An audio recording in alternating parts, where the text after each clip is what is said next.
Hello everyone, welcome to Tech Bytes Go. Today video we are going to cover Docker tutorial for beginners. Docker is a powerful platform designed to make it easier to create, deploy, and run applications by using containers. Containers allow a developer to package up an application with all of the parts it needs, such as libraries and other dependencies, and ship it all out as one package. This means that the application will run on any other machine regardless of any customized settings that machine might have that could differ from the machine used for writing and testing the code. Here's a beginner-friendly tutorial to get you started with Docker. Let's talk about what is Docker. Firstly, Docker Engine. The core of Docker, it's a lightweight runtime and tooling that manages containers, images, builds, and more. Secondly, Docker Images. It's blueprints for creating containers. An image includes everything needed to run an application, the code or binary, runtimes, dependencies, and any other file system objects required.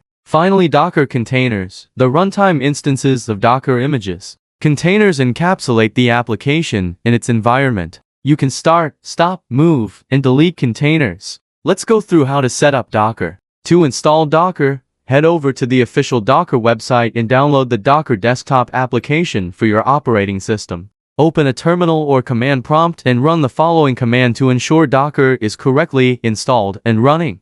Docker version. Let's have a look how to run your first container. The Docker allows you to run containers using images from Docker Hub, a registry of Docker images. Running the following command will pull the Hello World image from Docker Hub and run it in a container. Docker run Hello World. This command downloads a test image and runs it in a container. When the container runs, it prints an informational message. Next, we can see how to working with Docker images. To pull an image, you can pull images from Docker Hub. For example, to pull the latest Ubuntu image, you would use Docker pull Ubuntu. To see a list of all images on your system, use Docker Images. Let's have a look how to running a container with Docker. To run a container using the Ubuntu image, use Docker run it Ubuntu. The IT flag connects the container to your terminal session. To exit and stop the container, type exit. So far we have seen running a container, working with Docker images. Next we are going to see how to manage containers.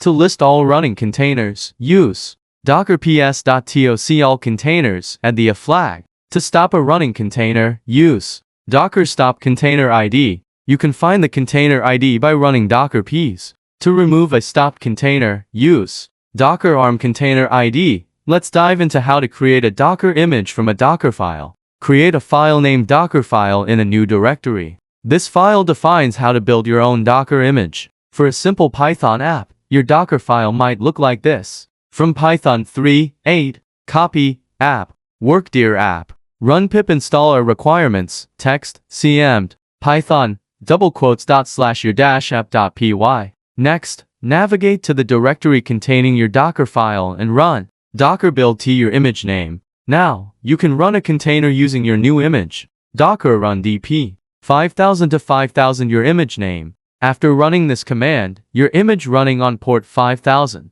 and you have successfully build and run your image. In this video, we have covered basic concepts of Docker. Follow-up video, we'll see advanced concepts such as Docker Compose, volumes, and networking. Hope this video helps to onboarding Docker. Thanks for watching Tech Bytes Go.